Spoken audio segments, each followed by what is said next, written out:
Assalamualaikum warahmatullahi wabarakatuh. Salam rahayu, salam sejahtera bagi kita semua. Mungkin Gusti Allah paling rahmat dan keberkahan bagi kita semua. Amin ya rabbal alamin. Nah, kali ini kita akan membahas tentang cara bertemu atau bermimpi dengan leluhur kita, orang tua kita, mbah-mbah kita yang sudah meninggal.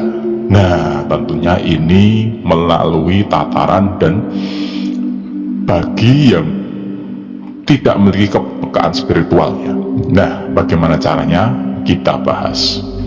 Pertama, bertemu dengan orang yang telah meninggal dan tentu adalah orang yang kita cintai adalah suatu keinginan atau kerinduan. Orang punya perasaan rindu itu tidak bisa dipungkiri.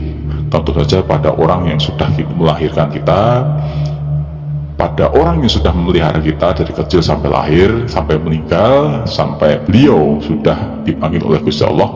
Nah, tentu saja ada kerinduan. Nah, seperti apa caranya? Nah, ini tata cara Jawa untuk memanggil ataupun kita bermimpi dengan orang yang sudah meninggal. Nah, seperti apa caranya? Kita bahas. Pertama, ada mantra untuk memanggilnya. Niat ingsun animbali rawuh almarhum almarhumah sebut nama, bapak kula ibu kula sebut nama, ingkang katimbalan wangsul dumateng panjenengan Gusti ingkang Maha Asih teka marang ingsun ing awang-awang ingsun. Mantra ini adalah pujian yang sifatnya adalah memanggil secara halus dengan cara Jawa ya ini. Nah, intinya adalah menyebut nama, hanya itu. Setelah itu berdoa menghadap ke barat. Tidur itu kalau ada barang peninggalan beliau taruh di bawah bantal. Nah, seperti itu, hampir sama seperti menayuh pusaka, tetapi ini tujuannya agar bertemu dengan leluhurnya atau orang tua yang sudah meninggal. Insya Allah nanti setelah itu pada kondisi kita tidur, beliau akan datang. Nah, seperti itu. Tetapi ada cara lebih islami yang diajarkan oleh wali-wali Allah zaman dahulu ketika kita ingin bertemu dengan beliau yang sudah meninggal. Nah, caranya seperti apa? Nah, caranya seperti ini. Kita mengenal tahlilnya, kirim dongo. Nah, kirim dongo ini sangat penting karena dikhususkan untuk beliau yang sudah meninggal.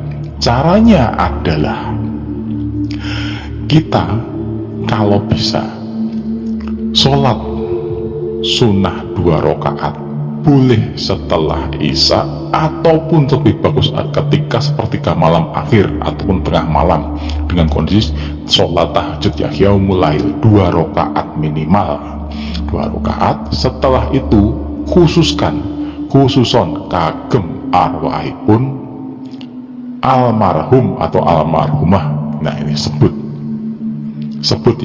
namanya, bacakan Fatihah,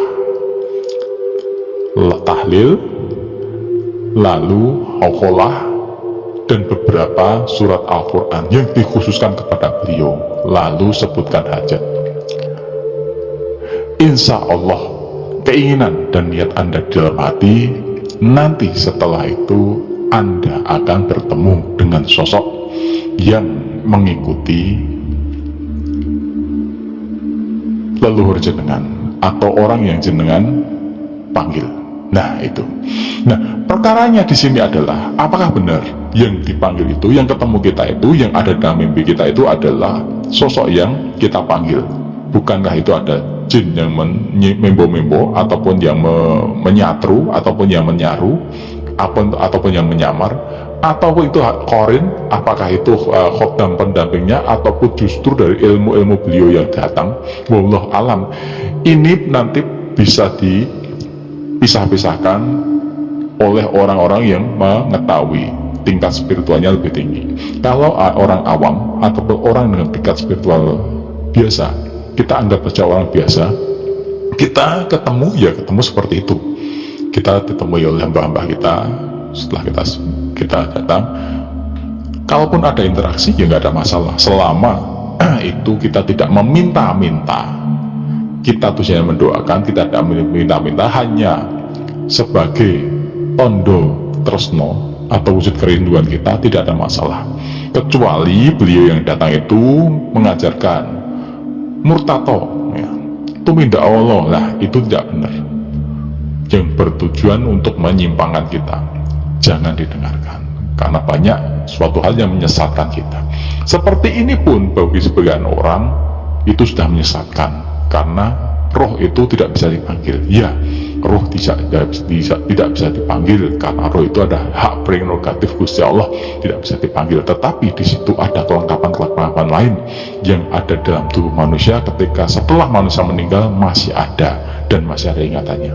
Bisa somo sejati, bisa horin, bisa unsur lain, bisa dikatakan dalam unsur orang Jawa adalah badan halus. Badan halus itu pun masih dipecah-pecah lagi, karena beliau ini adalah unsur dari almarhum atau almarhumah yang masih hidup.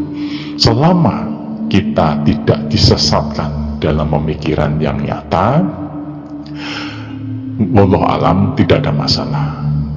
Orang Jawa zaman dulu ketika ingin memanggil memakai sajian, memakai induk-induk, memakai jeneng abang kuning putih, disebut ke jenenge, terutama pada weton kelahiran ya, ataupun bulan kelahiran. Tidak ada masalah, wallahu alam.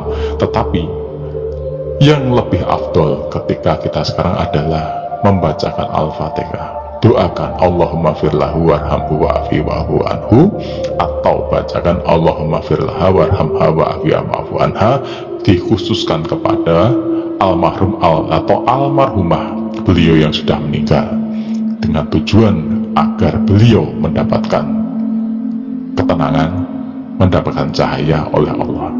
Nah, itu yang terjadi seperti itu. Walaupun nanti kita bisa bertemu, bisa berkomunikasi, kita bisa mengetahui apa, wallahu alam, tidak ada masalah, karena itu wujud kerinduan. Ada kalanya kita sudah merasa rindu pada orang yang sudah meninggal, itu biasa.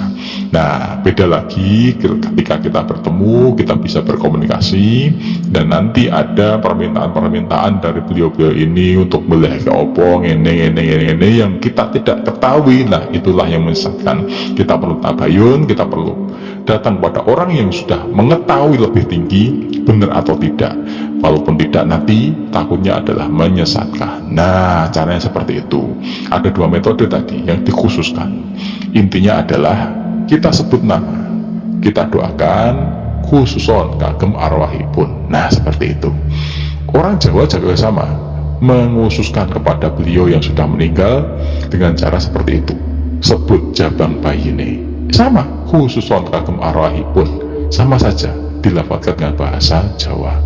Muslim dengan bahasa Jawa sama saja. Nah, semoga bermanfaat. Kita tidak perlu sampai meminta sesuatu kepada yang meninggal. Kita doakan, karena orang punya kerinduan, bahkan kepada Nabi pun kita juga punya kerinduan.